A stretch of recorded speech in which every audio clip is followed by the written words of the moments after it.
تلك الرسل فضلنا بعضهم على بعض منهم من كلم الله ورفع بعضهم درجات وآتينا عيسى ابن مريم البينات وأيدناه بروح القدس ولو شاء الله ما اقتتل الذين من بعدهم من بعد ما جاءتهم البينات ولكن اختلفوا فمنهم من آمن ومنهم من كفر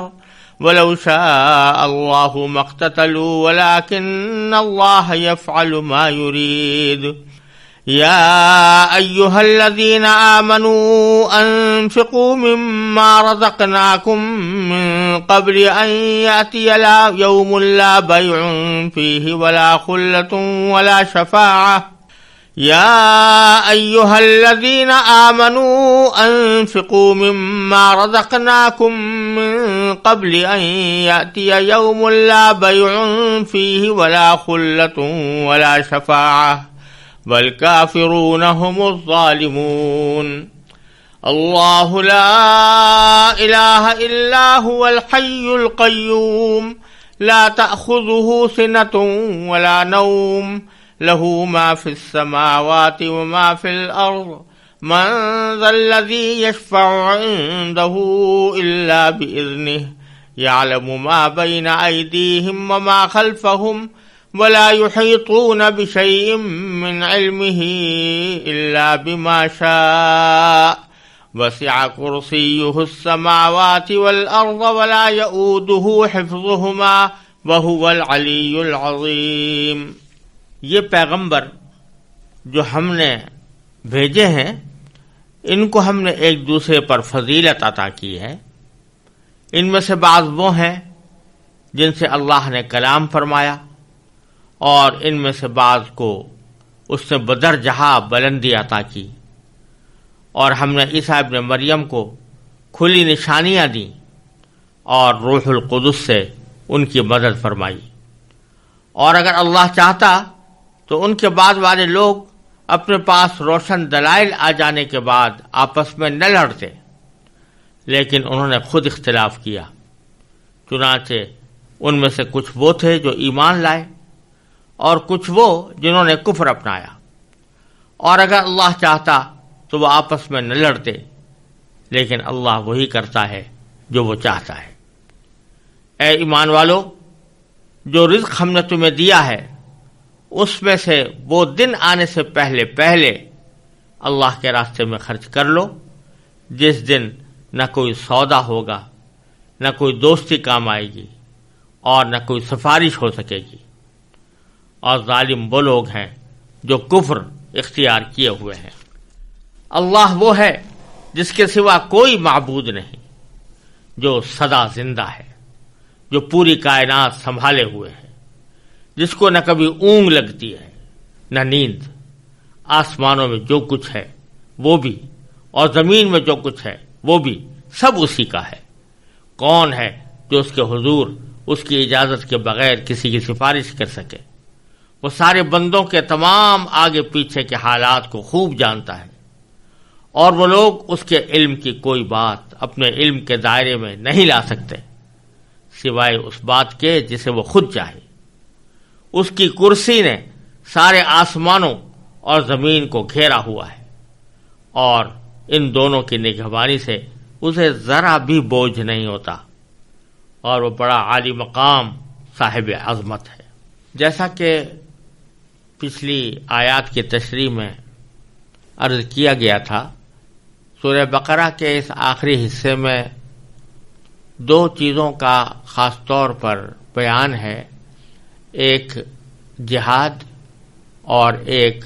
انفاق فی سبیل اللہ، یعنی اللہ تبارک و تعالیٰ کے راستے میں خرچ کرنا۔ اسی کی تاکید ان آیات میں زیادہ تر آیت جو سورہ بقرہ کی آنے والی ہیں ان میں فرمائی گئی ہے۔ البتہ بیچ میں کچھ باتیں جملہ معترضہ کہہ لیں یا کسی ضمنی فائدے کے لحاظ رکھتے ہوئے ارشاد فرمائی گئی ہے۔ پہلے تو یہ بات سمجھ جانی چاہیے کہ جو پیچھے احکام بیان ہوئے ہیں سورہ بقرہ کے اندر، وہ احکام اللہ تعالیٰ کی طرف سے عائد کیے گئے ہیں، اور ان احکام کی خلاف ورزی کا جو داعیہ کبھی انسان کے دل میں پیدا ہوتا ہے، اس کے دو ہی سبب ہوتے ہیں۔ کبھی اس کو اپنی جان محبوب ہوتی ہے، اس کی وجہ سے وہ اللہ تعالیٰ کے کسی حکم کی نافرمانی کرتا ہے، کبھی اس کو مال کی محبت ہوتی ہے جو اللہ تعالیٰ کی نافرمانی پر آمادہ کرتی ہے۔ لہذا ان دونوں کا علاج جہاد اور انفاق میں ہے۔ اللہ تعالیٰ کے راستے میں جہاد کرنے سے انسان کو اپنی جان کی محبت اللہ تعالیٰ کی محبت سے زیادہ نہیں رہتی، بلکہ اللہ تعالیٰ کی محبت جان کی محبت پر غالب آ جاتی ہے۔ اور انفاق فی سبیل اللہ، یعنی اللہ کے راستے میں خرچ کرنے کے نتیجے میں اللہ تبارک و تعالیٰ کی رحمت سے مال کی محبت دل میں کم ہوتی ہے، اور جب ان دونوں چیزوں کی محبت کم ہو تو اس کے نتیجے میں اللہ تعالیٰ کے احکام کے اوپر عمل کرنا نسبتاً آسان ہو جاتا ہے۔ اس لیے ان دو چیزوں پر زیادہ زور دیا گیا۔ جہاد پر زور دینے کے سلسلے میں اللہ تبارک و تعالیٰ نے ابھی طالوت کا واقعہ بیان فرمایا، طالوت اور جالوت کا، اور اس میں کس طرح اللہ تبارک و تعالیٰ نے چھوٹی جماعت کو بڑی جماعت کے اوپر فتح عطا فرمائی۔ اور پھر بیچ میں اللہ تبارک و تعالیٰ نے نبی کریم سرور دو عالم صلی اللہ علیہ وسلم کی رسالت کا ذکر کرتے ہوئے یہ فرمایا کہ یہ جو آپ واقعات سنا رہے ہیں یہ خود اس بات کی دلیل ہے کہ آپ اللہ کے بھیجے ہوئے پیغمبر ہیں، آپ کے پاس وحی آتی ہے اور وحی کے ذریعے آپ کو ان واقعات کا علم ہوا ہے۔ لہذا فرمایا تھا کہ انک لمن المرسلین، بے شک آپ اللہ تعالیٰ کے بھیجے ہوئے پیغمبروں میں سے ہیں۔ اب آگے رسول کریم صلی اللہ علیہ وسلم کو ایک تسلی کا مضمون بیان فرمایا جا رہا ہے، یعنی جب یہ بات طے ہو گئی کہ نبی کریم سرور عالم صلی اللہ علیہ وسلم اللہ کے سچے پیغمبر ہیں، تو کبھی آپ کے دل میں بھی یہ خیال ہو سکتا ہے کہ پیدا ہوتا ہو، اور کسی دوسرے کے دل میں بھی پیدا ہو سکتا ہے کہ جب رسول اللہ صلی اللہ علیہ وسلم کی پیغمبری اور رسالت کے دلائل اتنے واضح اور روشن ہیں تو اس کے باوجود بہت سے لوگ آپ کی رسالت کو کیوں تسلیم نہیں کرتے؟ تو اس کی وجہ اللہ تبارک و تعالی بیان فرما رہے ہیں، دو وجہ بیان فرمائی گئی ہیں۔ ایک وجہ تو یہ کہ جتنے پیغمبر پیچھے آئے ہیں ان سب میں صورتحال یہ رہی ہے کہ ہم نے کسی پیغمبر کو دوسرے پیغمبر پر کوئی فضیلت عطا فرمائی، یعنی کوئی خصوصیت ایسی تھی جو اس پیغمبر میں تھی کسی دوسرے پیغمبر میں نہیں تھی۔ حالات کے لحاظ سے اللہ تبارک و تعالی کسی پیغمبر میں کوئی خصوصی صفت یا خصوصی فضیلت پیدا فرما دیتے ہیں تو وہ ان کو حاصل ہوتی ہے جو بعض اوقات دوسرے انبیاء کو حاصل نہیں ہوتی۔ اب ان کے جو امتی لوگ ہیں وہ بعض اوقات امتی کہہ لیں یا ان کے نام لینے والے کہہ لیں، وہ بعض اوقات اس فضیلت کو اس طرح استعمال کرتے ہیں کہ اس کی وجہ سے نبی کا درجہ بڑھا کر بعض اوقات اس کو خدا تک پہنچا دیتے ہیں، اور بعض اوقات خدا تک نہ بھی پہنچائیں تو اس کے نتیجے میں وہ یہ سمجھتے ہیں کہ ہمیں بس انہی نبی کی پیروی کرنی ہے، انہی پر ایمان لانا ہے، اور دوسرے انبیاء کرام کی ان کے دل میں کوئی وقت والعیاذ باللہ نہیں ہوتی، یا نہ وہ اس پر ایمان رکھنے کو ضروری سمجھتے ہیں، اور بس وہ اپنے ایک نبی کی فضیلت کو معیار بنا کر انہی کی حد تک اپنے ایمان کو محدود رکھتے ہیں، اور اس محدودیت کے نتیجے میں دوسرے جو پیغمبر ہیں ان کی باتوں کو سننے سے انکار کرتے ہیں۔ جیسے مثلا یہودی تھے، انہوں نے حضرت موسیٰ علیہ السلام کو بے شک فضیلت دی اور واقعتاً فضیلت کے لائق بھی تھے، لیکن انہوں نے یہ سمجھ لیا کہ اب پھر حضرت موسیٰ علیہ السلام کے بعد کوئی اور پیغمبر نہیں آئیں گے۔ چنانچہ حضرت عیسیٰ علیہ السلام جب تشریف لائے تو ان کا انکار کر دیا، ان کی بات نہیں مانی، اپنا گروہ الگ بنا لیا۔ اسی طرح عیسیٰ علیہ السلام کے جو پیروکار تھے انہوں نے حضرت عیسیٰ علیہ السلام کو اپنا پیغمبر مان کر دوسرے پیغمبروں سے انکار کر دیا۔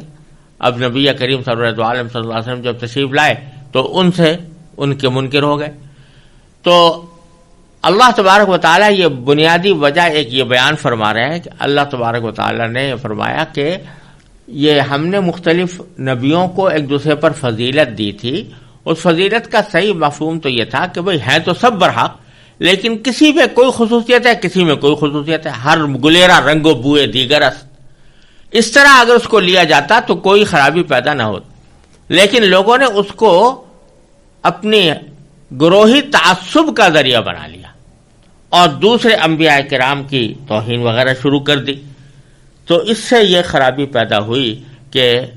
انہوں نے نبی کریم صلی اللہ علیہ وسلم کی رسالت کا انکار کر دیا۔ تو یہود و نصارہ جو آپ کی رسالت کا انکار کر رہے ہیں وہ در حقیقت اس اپنے گروہی تعصب کی وجہ سے کر رہے ہیں۔ اور دوسرا اشارہ اس طرف بھی ہے کہ اگرچہ بڑے بڑے فضیلت والے انبیاء کرام آئے ہیں، لیکن ان کے زمانوں میں جہاں ان کے ماننے والے تھے لوگ، کچھ لوگ، وہاں ان کو جھٹلانے والے بھی بہت لوگ تھے، اور ان کی تکذیب کر کے ان پر ایمان نہ لانے والے بھی بہت لوگ تھے۔ تو رسول کریم صلی اللہ علیہ وسلم کو تسلی دی جا رہی ہے کہ اگر یہ لوگ، یعنی مکہ مکرمہ کے لوگ یا حجاز کے لوگ، اگر آپ کی بات نہیں مان رہے یا آپ کو رسول ماننے سے انکار کر رہے ہیں تو یہ کوئی نئی بات نہیں ہے، پچھلے انبیاء کرام کے ساتھ بھی ایسا ہوتا رہا ہے۔ چنانچہ فرمایا تلک الرسل، یہ پیغمبر یعنی جتنے پیغمبر بھی پیچھے گزرے ہیں ان سب کی طرف اشارہ ہے۔ فضلنا بعضهم علی بعض، ان کو ہم نے ایک دوسرے پر فضیلت عطا کی ہے، یعنی کسی کو کسی دوسرے پیغمبر پر فضیلت عطا کی ہے۔ فضیلت سے یہاں پر مراد یہ بھی ہو سکتی ہے کہ ان کے اندر کوئی خصوصی امتیازی صفات تھیں جو دوسرے انبیاء کے اندر نہیں تھیں، یا ان کو خاص کچھ معجزے دیے گئے تھے جو دوسرے انبیاء کو نہیں دیے گئے تھے۔ مثلا عیسیٰ علیہ السلام کو معجزہ عطا فرمایا گیا تھا کہ وہ مردوں کو زندہ کر دیتے تھے، اب یہ معجزہ کسی اور کو نہیں ملا تھا۔ اس طرح کی فضیلتیں ایک دوسرے کے اوپر انبیاء کرام کے اندر موجود رہی ہیں، لیکن اس کا مطلب یہ نہیں ہے کہ کسی فضیلت والے پیغمبر کو بس اپنا مقتدی مان کر باقی پیغمبروں کا انکار کر دیا جائے، اور نہ اس کا یہ مطلب ہے کہ لوگ جو ہیں وہ انبیاء کرام کے درمیان اس طرح تقابل کیا کریں کہ جس سے کسی پیغمبر کی معاذ اللہ ادنا اہانت لازم آئے۔ اسی لیے رسول اللہ صلی اللہ علیہ وسلم نے فرمایا کہ ہم سے خطاب کرتے ہوئے فرمایا، امت سے خطاب کرتے ہوئے فرمایا کہ تم انبیاء کے درمیان ایک دوسرے کو فضیلت کی بات نہ کیا کرو، کیونکہ اس میں اندیشہ ہے کہ کسی پیغمبر کی شان میں کوئی گستاخی نہ ہو جائے، کوئی بے ادبی نہ ہو جائے، اس لیے آپ نے مستقل طور سے منع کر دیا۔ اگرچہ واقعہ یہ ہے کہ کسی پیغمبر کو کسی دوسرے پیغمبر پر فضیلت حاصل ہو سکتی ہے اور ہوئی ہے۔ چنانچہ اللہ تعالیٰ فرماتے ہیں منہم من کلم اللہ، پیغمبروں میں سے کچھ وہ ہیں جن سے اللہ نے بات کی براہ راست، جیسے موسیٰ علیہ السلام، ورفع بعضهم درجات، اور کسی کو اللہ تعالیٰ نے درجوں میں بلندی عطا فرمائی، بدرجہ بلندی عطا فرمائی، یعنی اللہ تبارک و تعالیٰ نے دوسروں پر بدرجہ زیادہ فضیلت عطا فرما دی۔ اور یہ بظاہر یہ ایک لطیف اشارہ ہے نبی کریم سرور دو عالم صلی اللہ علیہ وسلم کی طرف کہ دوسرے انبیاء کرام کو تو کچھ جزوی فضیلتیں ایک دوسرے پر حاصل ہوتی رہی ہیں، لیکن ان میں سے کچھ وہ ہیں کہ جن کو اللہ تعالیٰ نے بدرجہ بلندی عطا فرمائی ہے، اور بظاہر اس سے مراد رسول کریم سرور دو عالم صلی اللہ علیہ وسلم ہے۔ وَآتَيْنَا عِيسَىٰ ابْنَ مَرْيَمَ الْبَيِّنَاتِ، اور ہم نے عیسیٰ ابن مریم کو روشن دلیلیں، کھلی نشانیاں عطا فرمائیں۔ وَأَيَّدْنَاهُ بِرُوحِ الْقُدُسِ، اور روح القدس سے ان کی مدد فرمائی۔ پیچھے بھی یہ مضمون گزر چکا ہے کہ روح القدس سے مراد حضرت جبریل علیہ السلام ہے، اور حضرت عیسیٰ علیہ السلام کی روح القدس سے مدد کرنے کا مفہوم بظاہر یہ ہے کہ چونکہ حضرت عیسیٰ علیہ السلام کے یہودی بہت دشمن تھے، تو اس واسطے ان کو ضرورت تھی کہ کوئی ان کی حفاظت کے اوپر مامور ہو، تو حضرت جبریل علیہ السلام کو اللہ تعالیٰ نے ان کی حفاظت پر مامور فرمایا تھا کہ یہودی اور دوسرے مجوسی ان کو نقصان نہ پہنچا سکیں۔ وَلَوْ شَاءَ اللَّهُ مَا اخْتَتَلَ الَّذِينَ مِن بَعْدِ مَا جَاءَتْهُمُ الْبَيِّنَاتُ وَلَٰكِنِ اخْتَلَفُوا فَمِنْهُمْ مَنْ آمَنَ وَمِنْهُمْ مَنْ كَفَرَ۔ اب اللہ تعالیٰ فرما رہے ہیں کہ یہ جو لوگ تعصب کی وجہ سے آپ کی رسالت کا انکار کر رہے ہیں، تو یہ ایسا ممکن تھا کہ اللہ تبارک و تعالی ان کو مجبور کر دیتا کہ وہ حق بات کو مانیں اور رسول اللہ صلی اللہ علیہ وسلم کی رسالت کا اقرار کریں، اس پر ایمان لائیں۔ اللہ تعالیٰ مجبور کرنے پر قادر تھا، لیکن اللہ تعالیٰ فرما رہے ہیں کہ یہ ہماری حکمت کے خلاف ہے کہ ہم کسی کو جبر کے ذریعے ایمان لانے پر مجبور کریں۔ یہ تو ہم نے دنیا آزمائش کے لیے بنائی ہے، اور اس میں ہر انسان سے مطالبہ یہ ہے کہ وہ اپنے اختیار سے، اپنی عقل اور سوچ سمجھ سے کام لے کر اللہ تعالیٰ پر ایمان لائے، اللہ کے رسولوں پر ایمان لائے اور ان کی باتوں کو مانے۔ اللہ تعالیٰ چاہتا تو بے شک یہ ہوتا کہ کوئی اختلاف ہی پیدا نہ ہوتا۔ جب سے آدم علیہ السلام پیدا ہوئے اس وقت سب لوگ ایک ہی دین کے اوپر ہوتے، لیکن اللہ تعالیٰ فرماتے ہیں کہ یہ انبیاء کرام کے جو پیروکار تھے یہ پھر کبھی آپس میں لڑتے نہیں، یہ ہو سکتا تھا، لیکن ہماری حکمت کے خلاف تھی یہ بات۔ اس واسطے ہم نے ان کو روشن دلیلیں تو دیں اور ان کو رہنمائی بھی فراہم کی، لیکن یہ ان کے اختیار پر چھوڑا کہ وہ آیا صحیح راستہ اختیار کرتے ہیں یا برا راستہ اختیار کرتے ہیں۔ تو اللہ تبارک و تعالیٰ فرماتے ہیں کہ وَلَوْ شَاءَ اللَّهُ مَا اخْتَتَلَ الَّذِينَ مِن بَعْدِهِمْ، اور اللہ چاہتا تو وہ یہ لوگ جو بعد میں آئے ہیں، انبیاء کرام کے بعد میں آئے ہیں، وہ اپنے پاس روشن دلائل آ جانے کے بعد من بعد ما جاءتهم البینات، وہ آپس میں نہ لڑتے، آپس میں نہ تو جنگ ہوتی، اس میں دونوں مفہوم داخل ہیں، جنگ بھی نہ ہوتی اور کوئی عقائد کا اختلاف بھی نہ ہوتا، سب کا ایک دین ہو جاتا۔ ولیکن اختلفوا، لیکن انہوں نے خود اختلاف کیا۔ فمنہم من آمن، تو ان میں سے کچھ وہ تھے جو ایمان لائے، ومنہم من کفر، اور کچھ وہ جنہوں نے کفر اپنایا۔ وَلَوْ شَاءَ اللَّهُ مَا اقْتَتَلُوا، دوبارہ فرمایا کہ اور اگر اللہ چاہتا تو یہ آپس میں نہ لڑتے۔ وَلَٰكِنَّ اللَّهَ يَفْعَلُ مَا يُرِيدُ، یہ وہی بات ہے جو قرآن کریم میں کئی جگہ فرمائی گئی ہے کہ اللہ تعالیٰ کی قدرت میں یہ تھا کہ وہ تمام انسانوں کو زبردستی ایمان لانے پر مجبور کر دیتا، اور صورت و سب کا دین ایک ہی ہو جاتا، کوئی اختلاف بھی نہ ہوتا، کوئی جنگ بھی نہ ہوتی، لیکن اس سے وہ سارا نظام تلپٹ ہو جاتا جس کے لیے یہ دنیا بنائی گئی ہے اور انسان کو اس میں بھیجا گیا ہے۔ انسان کو یہاں بھیجنے کا مقصد اس کا یہ امتحان لینا ہے کہ اللہ کے بھیجے ہوئے پیغمبروں سے ہدایت کا راستہ معلوم کرنے کے بعد کون ہے جو اس ہدایت پر اپنی مرضی سے چلتا ہے اور کون ہے جو اس کو نظر انداز کر کے اپنی من گھڑت خواہشات کو اپنا رہنما بناتا ہے۔ اس لیے اللہ تعالیٰ نے زبردستی لوگوں کو ایمان پر مجبور نہیں کیا۔ یہ معنی ہے کہ وَلَٰكِنَّ اللَّهَ يَفْعَلُ مَا يُرِيدُ، اور لیکن اللہ تبارک و تعالی وہی کرتا ہے جو وہ چاہتا ہے۔ اب جیسا پیچھے عرض کیا تھا کہ اصل مضمون انفاق اور جہاد کی تاکید و ترغیب کا ہے، بیچ میں نبی کریم سرور عالم صلی اللہ علیہ وسلم کی رسالت کا ذکر آیا تھا، اور اس کے بارے میں جو کوئی شبہ پیدا ہونا تھا اس کو اللہ تعالی نے پچھلی آیات میں رد فرما دیا کہ آپ تسلی رکھیں، کچھ لوگ آپ کو مانیں گے، کچھ لوگ نہیں مانیں گے، یہی ہوتا چلا آیا ہے، اور اس کی وجہ سے آپ کو رنجیدہ ہونے کی ضرورت نہیں۔ اب پھر جو اصلی مقصود تھا انفاق اور جہاد، تو اس میں خاص طور سے انفاق کی طرف اللہ تبارک و تعالیٰ توجہ فرماتے ہوئے ارشاد فرماتے ہیں کہ یا ایھا الذین آمنو،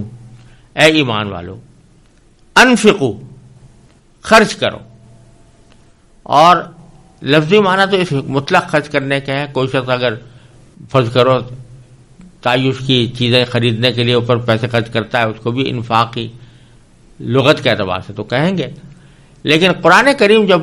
انفاق کا لفظ استعمال کرتا ہے تو بعض جگہ صراحت کے ساتھ اس کی تعیین کر دی ہے کہ انفاق فی سبیل اللہ، اللہ کے راستے میں خرچ کرنا.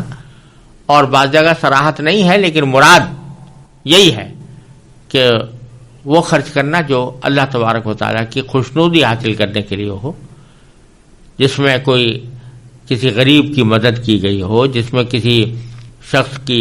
دکھ درد میں انسان نے حصہ لیا ہو، یا جس کے نتیجے میں کوئی اجتماعی بھلائی پیدا کی گئی ہو. وہ انفاق ہے جو اللہ تعالیٰ کو محبوب ہے. اور یہی مراد ہے کہ ایمان والو خرچ کرو مما رزقناکم، اس مال سے جو ہم نے تمہیں دیا ہے. اس تعبیر میں اشارہ اس طرف ہے کہ یہ جو تم خرچ کرتے ہو، اگر کسی خیر کے کام میں، بھلائی کے کام میں خرچ کرتے ہو، یہ تمہارا کوئی احسان نہیں ہے، کیونکہ جو رزق بھی تمہارے پاس ہے، جو روپیہ پیسہ تمہارے پاس ہے، جو مال تمہارے پاس ہے، وہ سب اللہ کا دیا ہوا ہے. اگر اللہ تبارک و تعالیٰ اس میں سے کچھ حصہ کہیں خرچ کرنے کا حکم دے رہا ہے تو یہ اس کا عین حق ہے. تو وہ اللہ تعالیٰ کا دیا ہوا رزق جو ہے اس سے تم خرچ کرو. اب کوئی شخص یہ کہے کہ نہیں میں تو اپنی قوت بازو سے کمایا ہے، تو جواب اس کا یہ ہے صرف قوت بازو کے بل پر کوئی نہیں کما سکتا تھا. اگر فرض کرو کہ ایک شخص دکاندار ہے تو اس کا کام یہی تو ہے نا، دکان کھول کے بیٹھ جائے، لیکن گاہک کون بھیج رہا ہے؟ اگر سارے دن بیٹھا رہے اور گاہک کوئی نہ آئے تو دکان کھولنے سے اس کو کیسے رزق نصیب ہوگا؟ گاہک، اللہ تعالیٰ نے نظام ایسا بنایا کہ ایک کی ضرورت کو دوسرے کی ضرورت کے ساتھ وابستہ کر دیا ہے.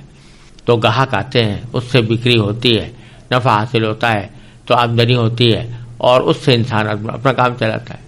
کوئی شخص یہ کہے میں تو ملازمت کرتا ہوں لہذا اس کی تنخواہ مجھے ملتی ہے، لیکن وہ ملازمت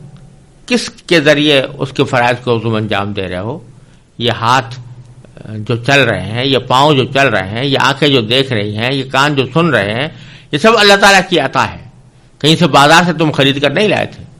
اور اسی کے ذریعے تم اپنے فرائض منصبی جو ملازم کے ہوتے ہیں وہ ادا کرتے ہو. تو لہذا اصل دینے والا تو اللہ تعالیٰ ہی ہوا. جب اللہ تعالیٰ اصل دینے والا ہے تو اگر وہ اس میں سے کچھ مال خرچ کرنے کے لیے کہہ رہا ہے کہ فلاں جگہ خرچ کرو، چاہے وہ جہاد میں خرچ کرنا ہو، چاہے غریبوں کی امداد کے لیے خرچ کرنا ہو، یا کسی اور بھلائی کے مصرف کے لیے خرچ کرنا ہو، تو وہ تمہیں کرنا چاہیے. یا ایھا الذین آمنوا انفقوا مما رزقناکم. پھر اللہ تعالیٰ فرما رہے ہیں کہ یہ جو ہم تمہیں اللہ تعالیٰ کی راہ میں مال خرچ کرنے کا حکم دے رہے ہیں تو ساتھ یہ بھی کہہ رہے ہیں کہ اس وقت سے پہلے خرچ کر لو کہ جب کو وہ دن آ جائے جس کے اندر نہ کوئی سودا ہوگا، نہ کوئی دوستی کام آئے گی، نہ کسی کی سفارش ہو سکے گی. مراد قیامت کا دن. قیامت کے دن آنے سے پہلے خرچ کر لو، کیونکہ قیامت کا دن آ جائے گا تو پھر تمہیں کچھ فائدہ نہیں پہنچ سکے گا، نہ کسی تمہارے مال سے تمہیں فائدہ پہنچ سکے گا، نہ کوئی سودا تم کر سکتے ہو کہ پیسے دے کر وہاں جنت خرید لو، اور نہ کوئی دوستی کام آ سکتی ہے کہ دوستی کی مد میں تم جنت میں چلے جاؤ، نہ کسی کی سفارش کام آ سکتی ہے کہ وہ سفارش کر کے تمہیں جنت میں پہنچا دے، جب تک کہ تمہارے اعمال خود اپنے ٹھیک نہ ہوں، اور جب تک تمہارا اپنا نام اعمال وزنی نہ ہو اس وقت تک تم جنت میں داخل نہیں ہو سکو گے. تو اس وقت کے آنے سے پہلے یہاں پر خرچ کر لو تو اس سے تمہارا ذخیرہ آخرت کے اندر انشاءاللہ جمع ہوتا رہے گا. والکافرون هم الظالمون، اور ظالم وہ لوگ ہیں جو کفر اختیار کیے ہوئے ہیں. انہوں نے سرے سے یہ ماننے سے انکار کر دیا ہے کہ مرنے کے بعد کوئی دوسری زندگی آنے والی ہے اور اس وقت کے لیے کوئی تیاری کرنی چاہیے. لہذا چونکہ وہ اس بات سے منکر ہوئے بیٹھے ہیں، لہذا اس آخرت کی زندگی کے لیے کوئی تیاری کرنے کے لیے بھی آمادہ نہیں ہے. تو وہ بڑے ظالم لوگ ہیں. آگے اللہ تبارک و تعالی نے اپنی توحید کی ایک عظیم آیت جسے آیت الکرسی کہا جاتا ہے وہ نازل فرمائی ہے، اور اس کا پچھلی آیت سے کچھ ربط یہ ہے کہ اللہ تعالیٰ نے اس آیت میں یہ فرمایا تھا آخرت میں یا قیامت کے دن کسی کی سفارش کام نہیں آئے گی. یہ تحقیقت مشرکین کے اس عقیدے کی تردید تھی کہ جس میں وہ مشرکین اپنے بتوں کو، اپنے دیوتاؤں کو یہ کہتے تھے کہ ہؤلاء شفاعنا عند اللہ، یہ اللہ کے ہاں ہماری سفارش کریں گے، ہم ان کی عبادت اس لیے کرتے ہیں، ان کے آگے سر اس لیے جھکاتے ہیں، ان کو ہم اپنا معبود اس لیے قرار دیتے ہیں کہ یہ اللہ کے ہاں جا کر ہماری سفارش کریں گے۔ تو اللہ تبارک و تعالی نے فرمایا کہ یہ جو عقیدہ ہے یہ شرک کا عقیدہ، یہ شرک والا عقیدہ ہے، کیونکہ ان کا اس عقیدے کا مطلب یہ نکلتا ہے کہ اللہ تبارک و تعالی تو ان کو کام سونپ کر فارغ ہو بیٹھا، اب وہ کچھ نہیں کرتا، اور نہ اس کو لوگوں کے بارے میں پوری طرح معلومات ہیں، بلکہ یہ جو بت ہیں یا دیوتا یہ ان کو آ کر بتاتے ہیں کہ فلاں شخص کی آپ قبول کر لیجئے، فلاں شخص کو فائدہ پہنچا دیجئے، فلاں شخص کو رزق دے دیجئے، فلاں کو اولاد دے دیجئے، یہ سب سفارشیں کرتے ہیں، تو ان کی سفارش کی بنیاد پر اللہ میاں وہ کام کر دیتے ہیں۔ تو یہ سارا مشرکانہ عقیدہ تھا۔ تو اللہ تبارک و تعالی نے اس مشرکانہ عقیدے کے جواب میں ایک ایسی آیت نازل فرمائی جو اپنی عظمت کے اعتبار سے، فصاحت و بلاغت کے اعتبار سے، جامعیت کے اعتبار سے، تاثیر کے اعتبار سے قرآن کی بڑی عظیم آیت ہے، اور اس کو آیت الکرسی کہا جاتا ہے۔ اور اس میں یہ بات بھی صراحت کے ساتھ کہہ دی گئی ہے کہ اللہ تعالیٰ کی بارگاہ میں کسی کی سفارش نہیں چلتی سوائے اس کے کہ اللہ تعالیٰ خود ہی کسی کو اجازت دے دے یا حکم دے کہ تم سفارش کرو، تو بے شک پھر اس کی سفارش اللہ تعالیٰ قبول فرما لیتے ہیں۔ لیکن جو اللہ تعالیٰ کی مرضی کے بغیر خود اپنی خواہش اور اپنی مرضی کے مطابق کوئی آدمی جا کر سفارش کرنے لگے تو اللہ تعالیٰ کے ہاں اس سفارش کا کوئی مقام نہیں، اور نہ اللہ تعالیٰ کے ہاں وہ چل سکتی ہے، نہ ایسا کوئی شخص سفارش کر سکتا ہے اللہ تعالیٰ کے اذن کے بغیر۔ تو اس بیان کے لیے اللہ تبارک و تعالیٰ نے آگے اللہ آیت الکرسی نازل فرمائی ہے، اور بعض احادیث کے اندر آیا ہے کہ یہ قرآن کریم کی عظیم ترین آیت ہے۔ اللہ تبارک و تعالیٰ نے قرآن عظیم میں سب سے زیادہ عظمت والی آیت یہ نازل فرمائی ہے، اور حضرت ابو ہریرہ رضی اللہ تعالیٰ عنہ کی ایک روایت میں رسول کریم صلی اللہ علیہ وسلم کا یہ ارشاد منقول ہے کہ سورہ بقرہ میں ایک آیت ہے جو سیدۃ آیات القرآن ہے، یعنی قرآن کریم کی آیات کی سردار ہے، اور اس میں یہ بھی مذکور ہے کہ جس گھر میں وہ پڑھی جائے شیطان اس سے نکل جاتا ہے۔ اور سنن نسائی کی ایک روایت میں ہے کہ رسول اللہ صلی اللہ علیہ وسلم نے ارشاد فرمایا کہ جو شخص ہر نماز فرض کے بعد آیت الکرسی پڑھا کرے تو اس کو جنت میں داخل ہونے کے لیے موت کے سوا کوئی چیز مانع نہیں ہوگی، یعنی موت کے بعد فوراً وہ جنت کے آثار اور راحت و آرام کا مشاہدہ کرنے لگے گا۔